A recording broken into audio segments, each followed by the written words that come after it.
Good evening. We are Antonia Rojas and Patricia Avello, students from Pedagogy and Secondary Education in the English program at the Universidad Católica de la Santísima Concepción, and today we will present you our analysis for the Hito evaluativo 1. First, we will explain the context of the case. The students in the school face significant challenges. They come from socially and culturally deprived contexts and families with low educational levels, and most of them prioritize finding work over pursuing higher education. This reality places an immense ethical responsibility on Mr. Zapata to provide an education that can truly enhance their quality of life and potential for social participation. However, Mr. Zapata's behavior constitutes clear pedagogical negligence, primarily driven by his negative beliefs. He publicly states that students are not motivated, are never going to learn English, and have serious behavioral issues. This prejudice triggers the self-fulfilling prophecy, the Pygmalion effect.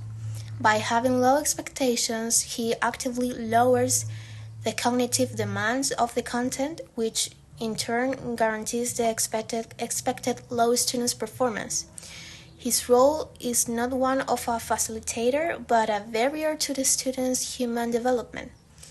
His failure to see potential and connect English learning to the student's future goals violates the core principle of a teacher as an agent of positive change.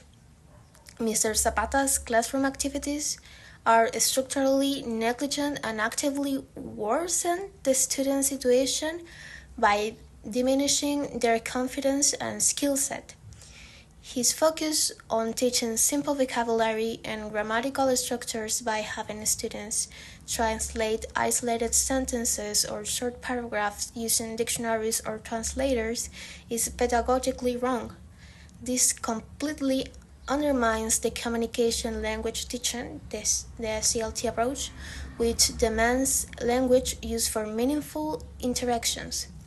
This practice teaches students that English is a code, not a tool, actively decreasing motivation and hindering real acquisitions.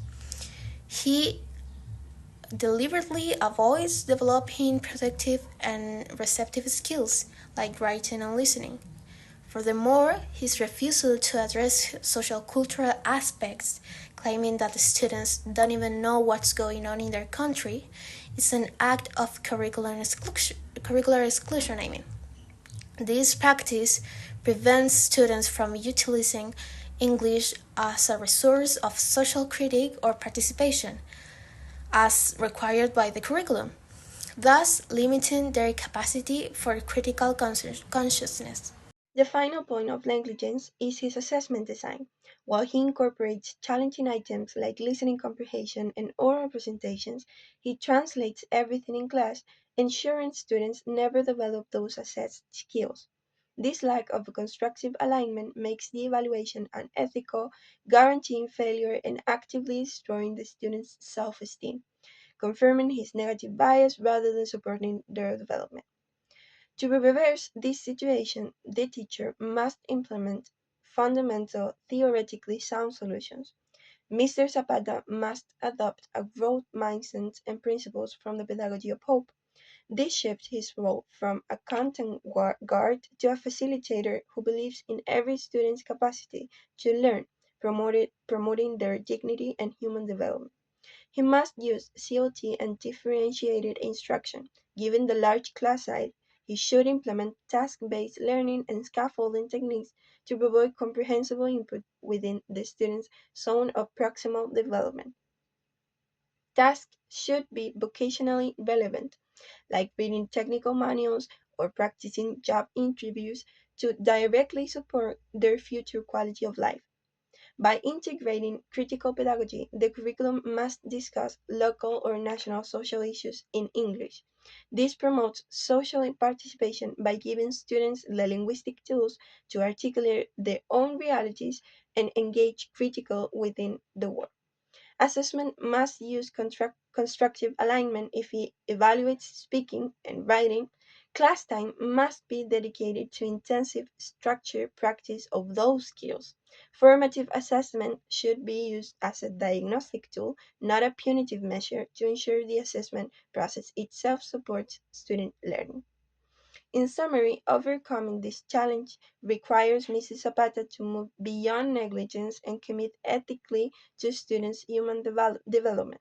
By implementing a COT-based, contextualized methodology with aligned, equitable assessment, he can transform the learning environment from a source of failure into a pathway for social participation and future success. Thank you for your time. The credits and bibliography are from the theories, the communicative language teaching (CLT), self-fulfilling prophecy, constructive alignment, and the pedagogy of hope from Freire. For the documents, we use the Chilean National Curriculum for English and the Common European Framework of Reference for Languages.